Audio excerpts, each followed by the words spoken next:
Hi, guys. Today I want to talk to you about that new executive order on homelessness. And if you aren't interested because you aren't homeless, I would like to draw your attention to some of the other updates we had last week, where we talked about the pending cuts to Section 8 and other major housing programs. Unfortunately, there is a chance that this is going to affect a lot more people than you might expect. So we'd like to dive in and talk to you today about who could be affected by this, what it's going to do, and what those changes are going to look like. So without further ado, let's jump in here and talk about this. So on July 24th, the White House issued a new executive order called Ending Crime and Disorder on America's Streets. This order affects how cities handle those who are homeless. Among many other things, this order is going to end support for Housing First programs, which are the sort of programs that usually are used for rapid rehousing for people who have been homeless and maybe struggling with mental illness or substance abuse. It gets them housed first before those treatments are required. They've had great results. I know we've reported on those in a lot of different areas. They're going to be ending those. It also implements new consequences for homelessness, including involuntary commitment, which we're going to talk about in greater detail here in a moment. And it also offers financial incentives and other things to cities that enforce policies that are tough on homelessness. So we're going to dive into the details on all of that today. And like I said, I know I just saw a bunch more people jump on here with all of the changes that were discussed last week about Section 8 and other HUD-funded programs. There's a chance that we're going to see this affect more people than you might have expected. Now, this executive order includes a lot of different information, and I just wanted to read you some of these quotes really quickly because it kind of frames why they're implementing these changes. So they're blaming endemic vagrancy for disorderly behavior, sudden confrontations, violence, attacks. They're saying the streets are unsafe due to people who have been homeless, and they're claiming that the overwhelming majority of these people are addicted to drugs, have mental health conditions, or both. They say that nearly 2/3 of homeless individuals have reported using hard drugs, and they're saying that the federal government has already spent tens of billions of dollars on failed programs that, don't really address the root causes of homelessness. So that's the argument they're making for some of these changes. But like we've seen a lot in recent months and honestly recent years, as things have just become more and more politically extreme, the cause is one thing, and then we often see differences in the details, things that we didn't expect to see there. So let's dive in and look at what this actually is talking about. So the solution that they're proposing to all of these problems that they outlined is basically civil commitment. And if you're not familiar with what civil commitment is, that is essentially, well, here's a quote from Cornell Law. It says, involuntary civil commitment refers to the legal process by which individuals are admitted into a treatment facility or supervised outpatient treatment against their wishes. So we are talking about people being forced into treatment or other facilities to get them off the streets, regardless of whether or not that's what they wish to do. This quote on top here is direct from the executive order. I took this quote from the White House website, where they said, shifting homeless individuals into long-term institutional settings for humane treatment through the appropriate use of civil commitment will restore public order. So this is the plan. Here is this civil commitment. And there's a lot of ways they're going to go about that. And we're going to talk more about that in just a moment. More clarification on what civil commitment is, though, because if you're like me, this is not something that I had really thought of or really understood before. This quote comes from Anoka County, Minnesota, and it says, the commitment process may result in the person being confined in a state-operated facility, community hospital, or community treatment center, or may result in court-ordered treatment on an outpatient basis, depending on what is most appropriate. So it looks like there is some options and some discretion there. And then this next quote, I think it's also from Cornell, says, the typical commitment standard is posing a danger to self or others, with almost all states construing the inability to provide for one's basic needs is a danger to self. So basically, the argument that they're making here is that if you are not able to afford housing, then you are not able to afford your basic needs. And if you're not able to afford your basic needs, then you're a danger to yourself, and they need to help you by getting you into one of these state-operated facilities, community hospitals, so on and so forth, whether or not that's what you wish to do.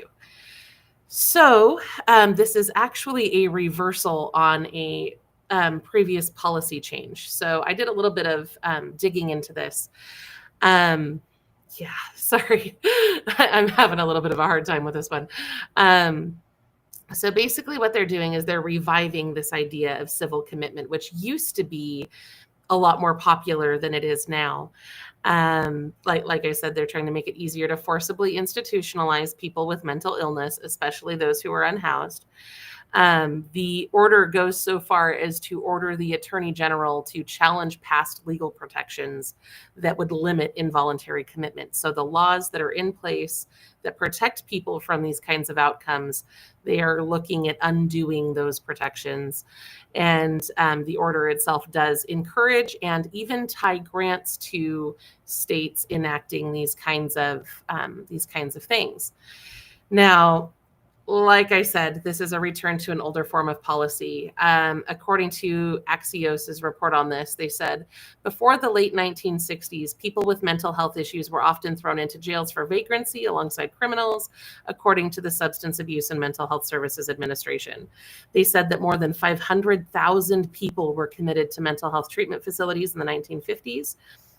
And that number fell to 30,000 by the 1990s. And the reason that is because they shifted away from this very punishment-based civil commitment policy to more of a supportive policy where the focus was more on, okay, well, how do we help you? How do we get you housed? How do we get you the treatment that you need? How do we, deal with that in other ways instead of just committing you to a facility? And as we've seen in recent weeks, I mean, I was just on here last week telling you guys about the changes to Section 8 and the changes to HUD housing programs that they want to roll out that would limit housing support to just 2 years instead of what it is today. And we've been talking a lot about cuts to Medicaid, which is going to make it even harder for low-income people who struggle with these mental health needs to access the care that they need. And now, in addition to that assistance being stripped away, we are talking about institutionalizing people if they can't handle that outcome. And that is, I think, an incredibly stressful situation to be in. So that is not all it does, though. There is more in here. And we're only about halfway through my slides going through all the different things that are in this executive order. So please bear with me here. Like I said, they are going to tie financial incentives to encouraging states to get on board with this. So cities and states that criminalize camping, squatting, loitering, open drug use, will receive priority access to federal funds under this executive order. The federal government will provide law enforcement grants to support encampment removals in areas where they say that it's a danger to public safety, or areas where maybe the local law enforcement or local resources aren't able to deal with those effectively on their own. They are going to be using some sort of emergency law enforcement grant to help facilitate those camp removals. They also said that federal agencies will work to ensure mentally ill detainees are not released simply because jails or hospitals are full. I just saw, I'm kind of trying to keep tabs here on the chat. Somebody pointed out, they've shut down all institutions that treat the mentally ill. So where are they going to place them? I don't know. I do know that a lot of those facilities have started to disappear, but this executive order specifically says that they don't want people released just because there is no bed capacity for them. So I have no idea what they're planning to undertake to make that possible. But that was specifically in the executive order that the bed capacity wasn't going to be an excuse. So I will keep watch for further guidance and clarification on that. But as of right now, I don't have any sort of answer as to how they're going to accomplish that. Now, that being said, we're still not done. So they also want to tie treatment to as a qualifier for housing help. And one thing you need to know about this executive order is that it is very carefully worded. They never give a definition of who's homeless or who it's going to apply to. I have a slide here in a little bit that breaks down the sort of language they use that makes it very vague, and we don't know how it's going to be interpreted. So I don't know if this specific section is just for shelters, transitional housing, homeless assistance, or if this is going to be for all HUD programs. I would not be surprised if this expands to all HUD programs. And again, HUD is Housing and Urban Development. For those who aren't familiar, that's the department that handles Section 8. All of your housing programs go through HUD. So they are going to be requiring treatment as a condition for receiving housing help, and that is going to apply both for mental illness and addiction. They said that programs will no longer be allowed to provide unconditional housing without recovery-based participation, which that's the clause that's going to end all of our housing first programs, right? And I know I don't talk about it very much because for some reason housing focused videos don't tend to do very well here on the channel. But Utah has an amazing housing first program that has been incredibly successful, and it's gotten insanely good results. And their philosophy was just they get people off the streets, they get them an apartment, they guarantee that apartment for a certain period of time. I think it was 12 to 24 months. And then after that, people have to work on their own to keep it. And in a lot of cases, people do. Once they have that stability and they're able to access other resources, then they're able to carry that forward. Sober up, do what they got to do to maintain that. So there is a lot of merit to housing first philosophies. That being said, I understand that a lot of people don't like them because it sounds bad to house people who aren't in treatment. I know there's a lot of strong feelings on that. So they're shifting to a more sobriety first model, which, you have to be getting that treatment in order to get any of that assistance. So along with that, and this is one that I want all of you to be aware of, because again, I think this applies to everything that the Department of Housing and Urban Development is doing. They are going to require HUD to collect health data, such as mental health diagnoses, from everyone receiving assistance. So if you are receiving any sort of housing support from HUD, if you're in a HUD-funded housing thing, it appears that this will apply to you. Again, this executive order was aimed toward people who were receiving homeless help, but a lot of the wording was really vague. I'm not a lawyer. It looked to me like this is going to apply to everything that HUD does, though. So feel free to read it and draw your own conclusions. But ultimately, they're saying that HUD is going to be collecting that health data and sharing it with law enforcement to guide treatment or institutional referrals to the extent allowed by law. So, yeah, there you have that. Okay. Federally funded HUD programs for homeless and transitional housing can now limit access to women and children only. They are not required to take men. They are also implementing rules that prevent sex offenders from being housed with unrelated children, which I would have assumed was already a thing, but now it's codified here. So there is that as well. Yeah. Okay. So okay. Sorry, I keep getting distracted by the chat. I so desperately want to jump in and talk to you guys, but we still have like 5 slides to get through before I get to that point.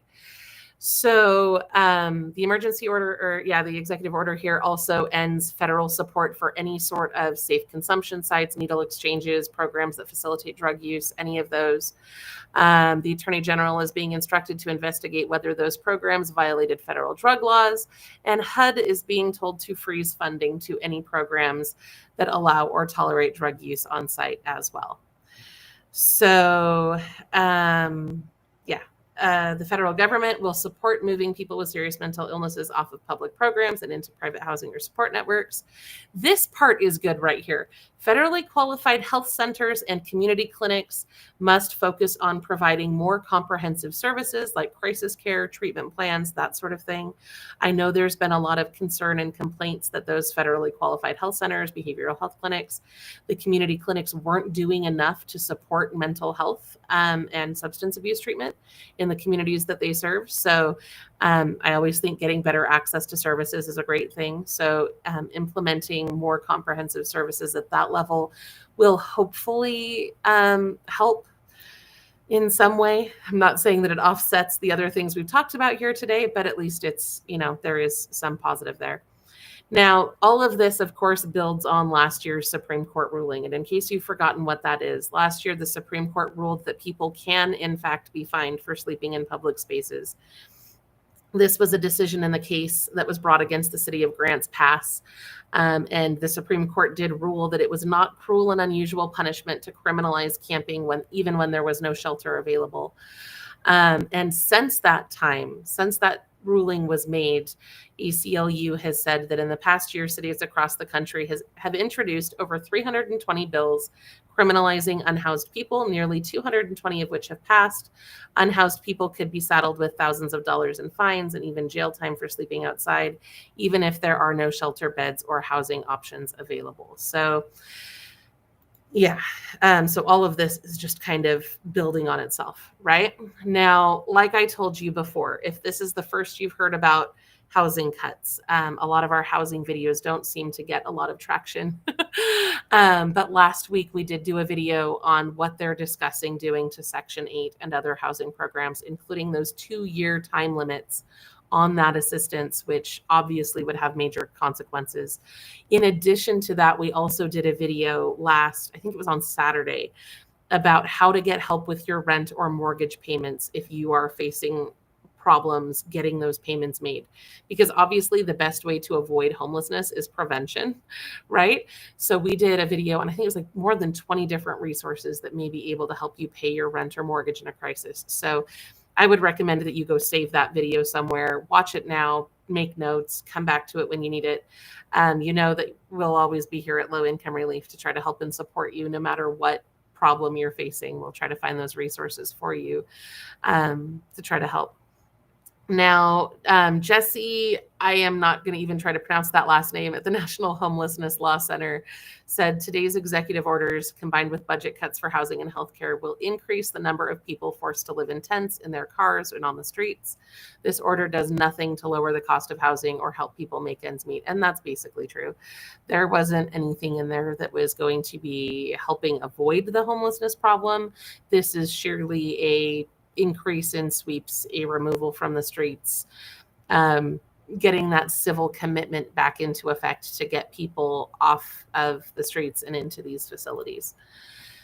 So let's see, what else do we have? Oh yeah, and this was the warning that I wanted to bring to everyone's attention. It's very vaguely worded, right? It doesn't include a definition of homelessness. It doesn't outline who's going to be affected by this. The EO uses incredibly vague, broad language that creates a lot of room for interpretation. And generally that makes me uneasy, because if it's not spelled out clearly, it means we don't have a solid understanding of what the implications of that are going to be.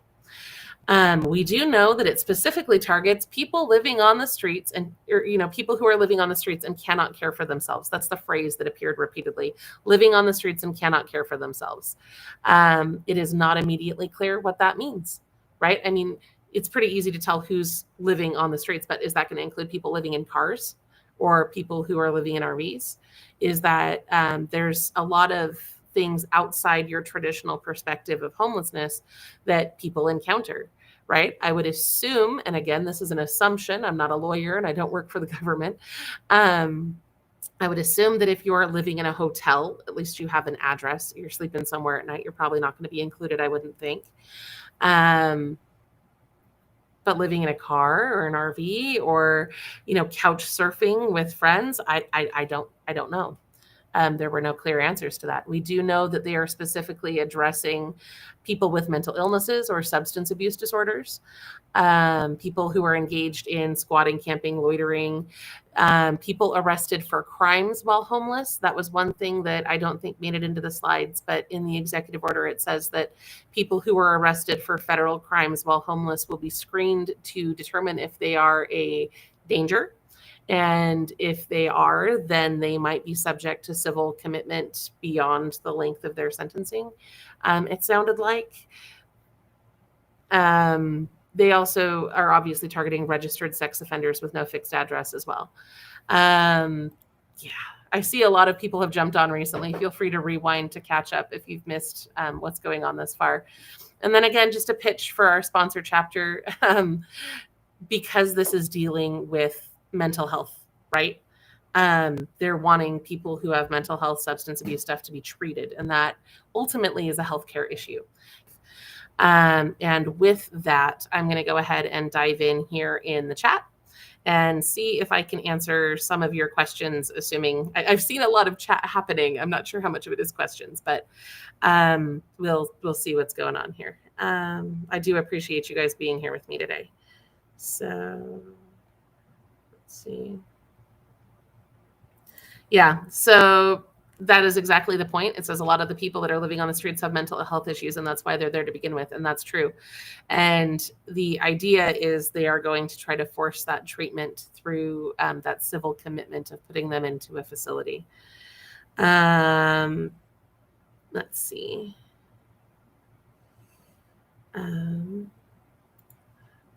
Three Legs says this is just asking for someone to sue them over being forced into treatment.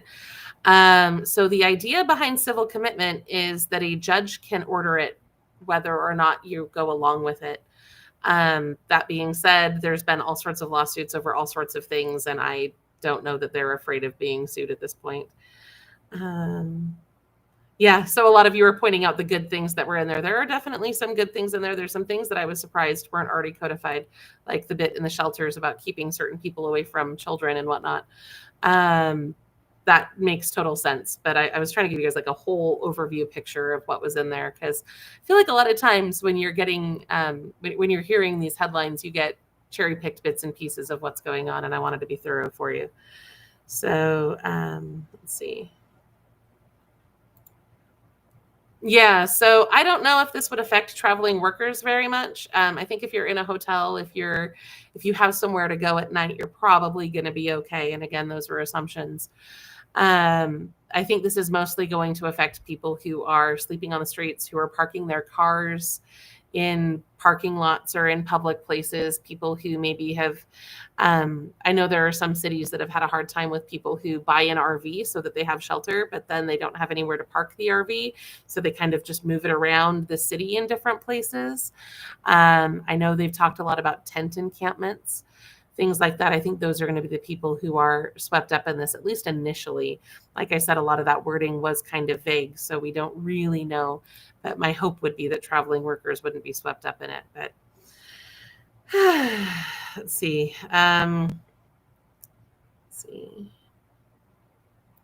Yeah, so the subsidized income restricted housing programs. I would encourage you to go check out our other video that we did last week on the potential housing cuts that are being discussed, because there was the good news with that in that video is that the cuts were not as extreme as what was initially asked for.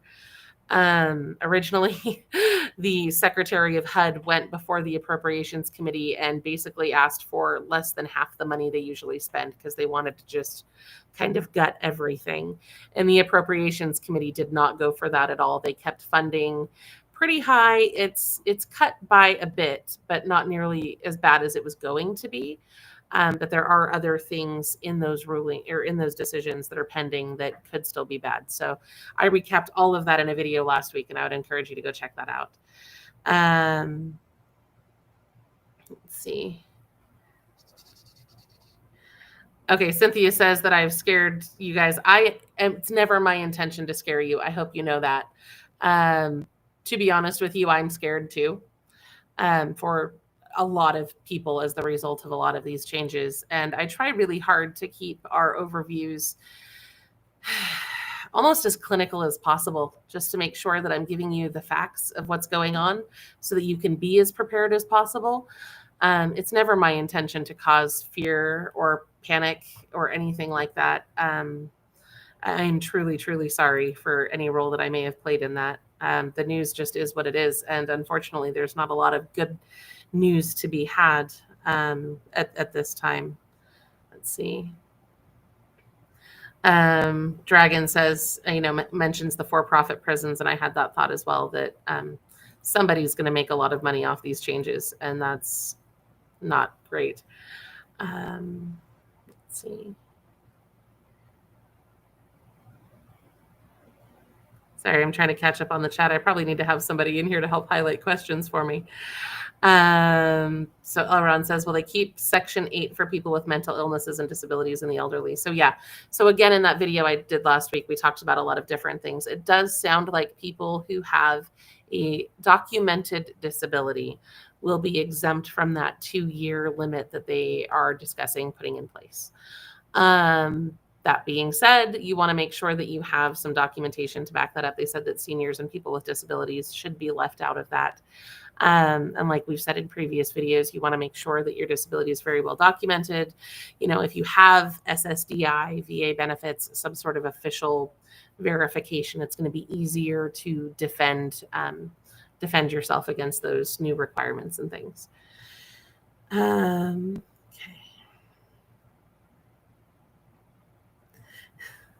I try really hard not to highlight the comments that are like confrontational and going to create fights. I never want there to be drama here. So thank you guys for mostly keeping the chat respectful today. Let's see. Oh, good. Thank you, Marcella. I really appreciate that. I do try to make sure that I'm always giving you guys the truth as unbiasedly as I can. I used to be a little bit better at that, I think, but yeah. So Leela was saying, can any of this be stopped, or is it a done deal already? The issues that we're talking about today in the slides that I showed you previously before we got to this Q&A section are done. It was an executive order. It came from the White House. It was published on the 24th. It is in the process of implementation. Now, we've seen a lot of lawsuits filed over executive orders. I wouldn't be surprised if we saw lawsuits filed over this one, which may delay it a bit. But this is something that they have already tried to force. The issues that I addressed in last week's video about Section 8 and HUD housing cuts are still pending. There's a lot that it's part of the budget bill, right? And there's a lot that the budget bill has to go through to become official. So that particular issue, you can still speak your mind on, you can still call your lawmakers about, and all of that information is in last week's video. So I would recommend that you go check that out if you're interested in those changes specifically.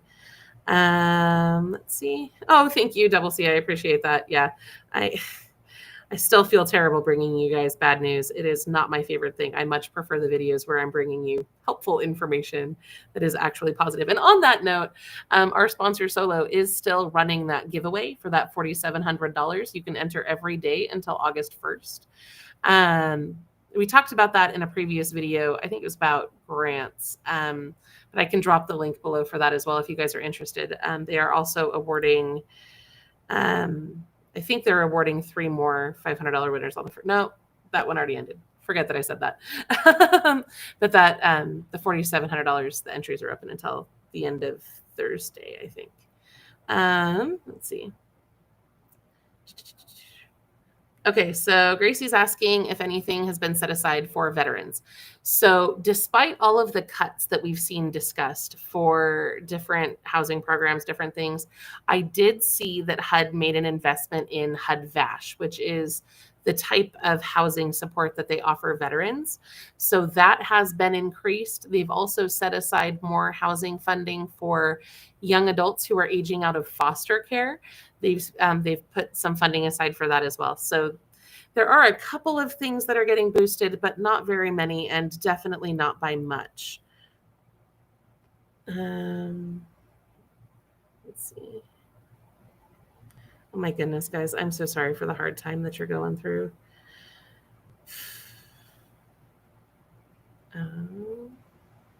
Ooh, I love this tip. So Silk says, when it comes to food, I cook all my meals from scratch and freeze leftovers. This has helped me survive. For a long time, my family and I did freezer dinners because it was just easier to and more affordable to buy in bulk, prepare it, freeze it. That is definitely a solid strategy for helping stretch the budget. Let's see. So Paul says, whatever happened to all the plans and ideas to build more affordable housing? Oh, I wish I knew. They did in their big bill make some adjustments to the low income housing tax credit. I believe it was cut a bit. I don't know.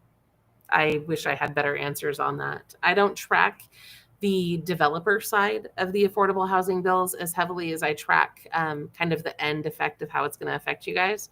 But yeah, we definitely need more affordable housing. Like I pointed out in last week's video about rental assistance programs, the low income housing, what was the acronym? Low Income Housing Coalition, I think, released their annual Out of Reach report, which is where they discuss, how much money you have to make to be able to afford housing in this country.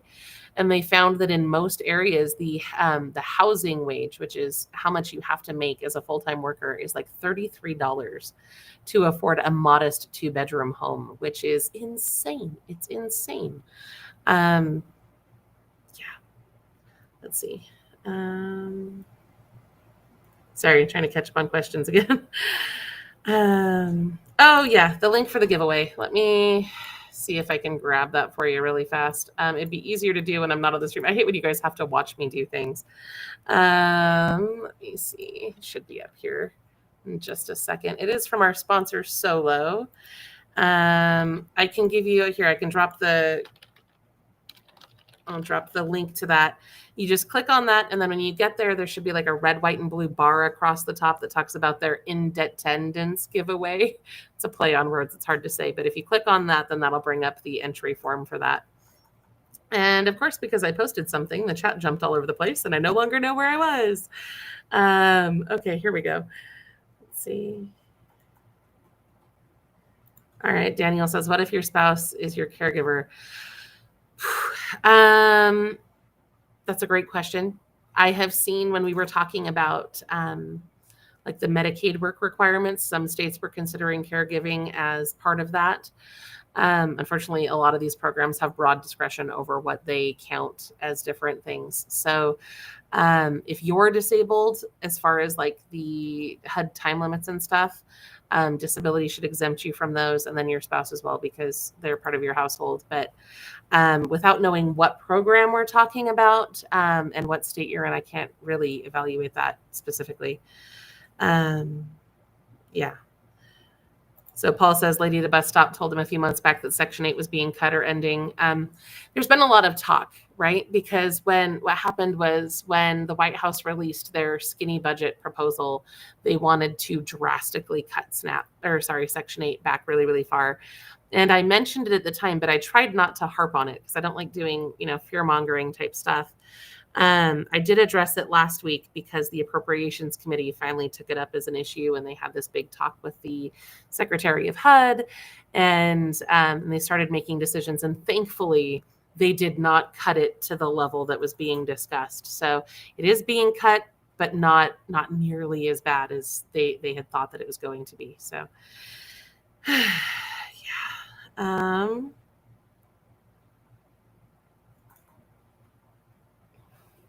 Oh, thank you. I really appreciate this.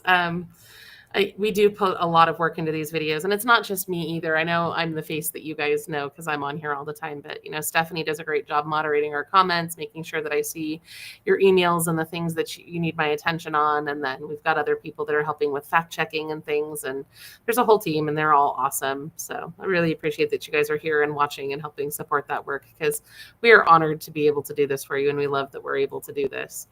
I just wish that there was better news to bring you. Yeah, so I don't know. This is referring to, let's see if we can jump back to that slide for those who have joined in recently. So Sorry. Yeah. Like it says, HUD is going to require programs to collect that health data from people receiving assistance, and it could be shared. And I don't know. I don't know if that would lead to institutionalizing or if that's just like a referral for services.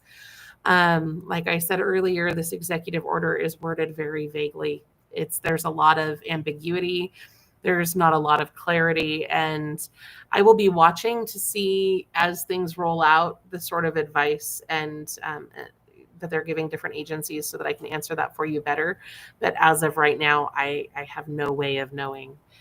Yeah,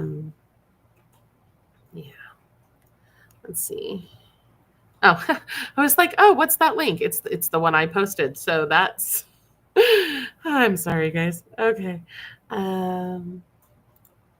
Okay, so Audra says, I don't qualify because I'm always just a little bit over the mark. So this raises a great point. I get asked all of the time, what does low income mean? Right. And the reality is that there are so many different programs out there and they all set the limit at different amounts. So even if you're over the limit for, say, Section 8 or some of the other assistance that we're talking about today, I would recommend that you go check out that video that we did on rent and mortgage payment help, because the very first resource that we go over in that video doesn't have an income limit at all. And that one can actually pay your rent or mortgage for up to 12 months. So that is a fantastic resource. And it's one that I like to refer people to because it doesn't have an income limit.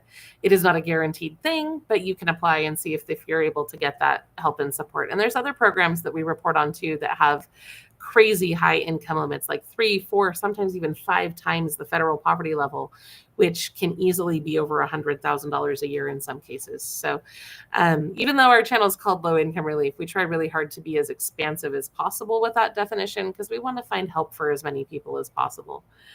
Let's see.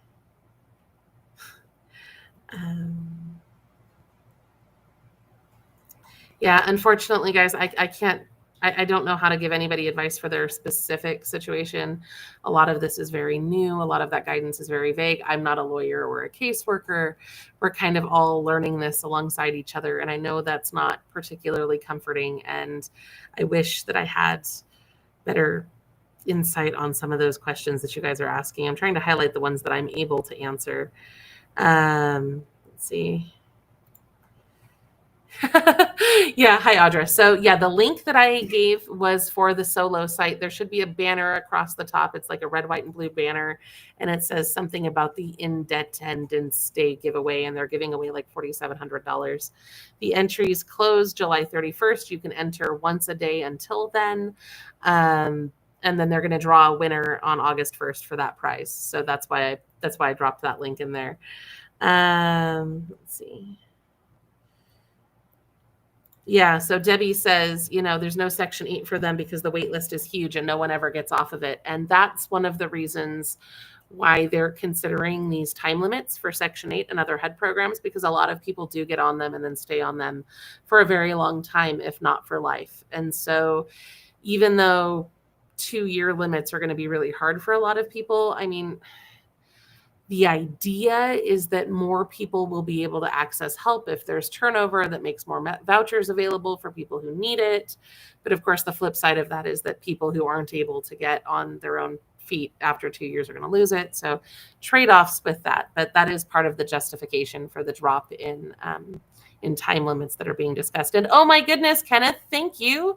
I really appreciate that. Super chats are really, really helpful to our team. I really appreciate that you were willing to do that. Thank you so much. That's fantastic.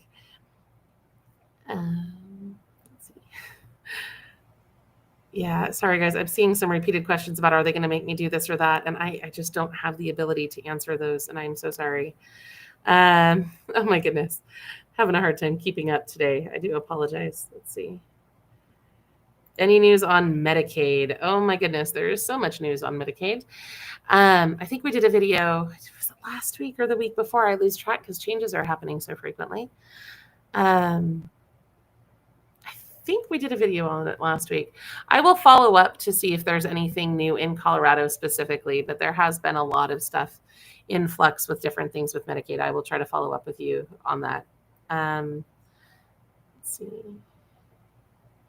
Yeah, I agree with this. The problem is the ridiculous cost of rent. It is astounding what rent costs. I have teenage children, and I never expected how quickly some of my stories would become dated. But I remember renting my first apartment for about $500 a month, and that is not something that my children are able to fathom because of the insane price of housing these days, which is just crazy. Let's see. Oh, this is a great question, Gracie. What does it all mean for the people that are currently on the Section 8 homeowners program? So, for those of you who didn't already know this, this is kind of one of the favorite things I've ever found. Section 8 can actually help you buy a house, and you can apply those vouchers in some cases to a mortgage payment, which is awesome, right? Because then you're not burning your money or the government's money on rent. You're able to actually invest that in something that you're going to be able to keep long term. Now, I have no idea what this means for people in that program, unfortunately. There hasn't been really any sort of public conversation about it, probably because those decisions haven't been finalized yet. So the Section 8 changes are largely there's a couple of different laws that or bills and proposals and actions that are being taken to try to change Section 8 right now. And none of them have got to the final stages yet. So the big one is the one that's currently going before the Appropriations Committee. So it's still got a long way to go. It's got to work its way through the House and the Senate and all this other stuff. So we don't know exactly what that's going to look like yet. We just know what they're discussing. Once we see that progress a little farther, and hopefully it won't, but once we see that become a little bit closer to a done deal, I can start reaching out and asking tough questions to people about what that would look like once it's implemented. But right now, I think people just generally and genuinely do not know. And I know that's not a helpful answer, and I am so sorry. Let's see. Paul says, isn't $15 an hour considered in poverty now? So it depends on where you live. It's really hard to define poverty and low income because there's so many different measures and so many different programs that use different measures. So just to quickly recap, because I don't want to get into the details and bore you to death, but there are two main measures of poverty. We have the federal poverty level, which is the same for all 48 states. And then there's a different one for Alaska and Hawaii. And then we have area median income, which is based on the median income in your specific city, county, region, area. And those can be very different. Right. So the federal poverty level is pretty standard for everywhere. But for the programs that use the AMI, for example, in San Francisco, you can make $106,000 a year in some cases and still qualify for low income programs just based off that AMI calculation. So it really depends on where you live and what you're applying for, because different programs set different thresholds. Right. So one program might be like, oh, well, you have to make 130% of the federal poverty level or less, and that's going to be really low. And then another one might say, oh, well, you need to make 80% of the area median income. And you might initially think that would be lower because it's 80% instead of 130%. But 80% of AMI is usually way higher than 130% of the federal poverty level. So it's ridiculous the way that it all works. And I try to break that down in the videos here. But for some programs, yeah, $15 an hour, you would probably qualify, especially because it depends on how many hours you're working as well. So sorry for that long spiel. I have way too much in my brain about how some of these things work. Yeah, I have no idea, Amanda, how HIPAA applies to this sharing of health data from HUD to law enforcement. That didn't appear to be addressed in the stuff that I read. So that was kind of interesting. Yeah, that's definitely a concern. And that might be something that we even see brought up in a lawsuit by someone at some point. That wouldn't surprise me to see that happen. Ocean says, does the executive order make it law or does it have to go through Congress? So an executive order doesn't usually have to go through Congress. It's just something that the president is doing. Things like this are supposed to, yeah, well, here, Congress isn't really doing a good job of getting that stuff done. But yeah, the executive order just does it. And that's why so many of them are facing legal challenges, because typically legislative responsibilities would fall on Congress. So Yeah. Okay. So Paul says, I was on unemployment and received a letter removing me from food stamps and Medicaid. Never had that happen before. You know, I would reapply if you think you're eligible. I have seen so many people, especially over the last few years, just removed without really any reason. A lot of times it's because of missed paperwork or deadlines or technical things that that you can reapply and then get that again. So if you feel like you were removed in error and you still meet the eligibility requirements, I would definitely go in and reapply. I mean, the worst they can do is say no again, right? Yeah. So yeah. Sorry, trying to catch up again here. So they are talking about work requirements for Section 8. I'm going to refer Section 8 questions back to that other video that we did last week, because I broke down all the different things that were being discussed. And oh my goodness, when I was a child, rent was averaging around $200 a month. I can't even imagine. That would be amazing. My goodness. Okay. Yes. Okay. So sometimes vouchers can be used to move from one area to another. So Starlight is telling the story of her sister who used her voucher to transfer from Connecticut to Nevada. It does take a lot of planning, but you can have mobile vouchers that you can move between area and area. It does depend on what kind of voucher you have, what the rules are, different things like that. So, yeah. Let's see.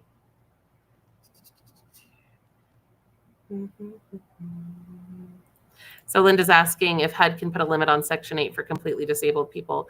Sorry, I was laughing because I was reading ahead in the questions. I do believe that people with disabilities are going to be exempted from those limits. From what I read, if you're elderly or disabled, those limits should not apply to you.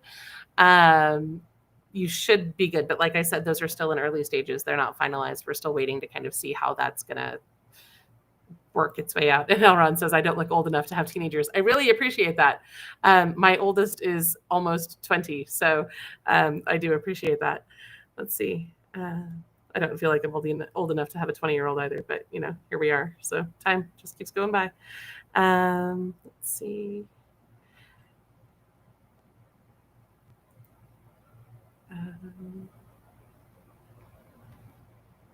All right. Yeah. So Audra says lots of people are opting to live in hotels. And for a while we did too.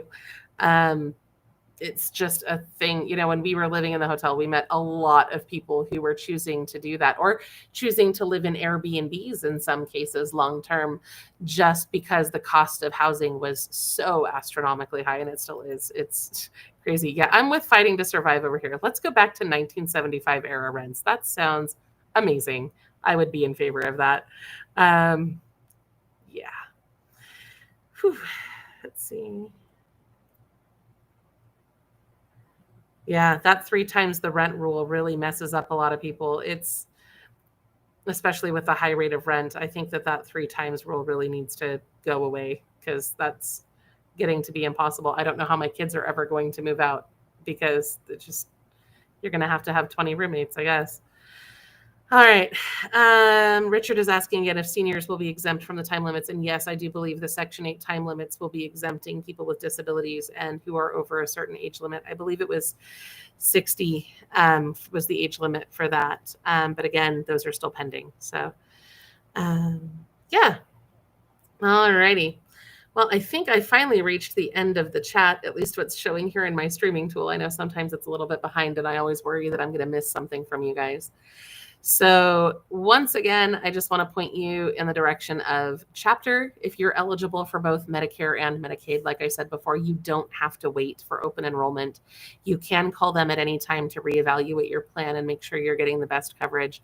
Since a lot of this executive order deals with people who have mental health or substance abuse treatments, those both fall under healthcare coverage, right? So I wanted to make sure that you were aware of this resource, just to make sure that you're able to get that help. I actually had a really cool experience. One of you here on the channel reached out and pointed out an issue that you were having with Medicare, and I was able to get in touch with my contact at Chapter and then hook you guys up, and I saw that had been resolved really well. So, okay.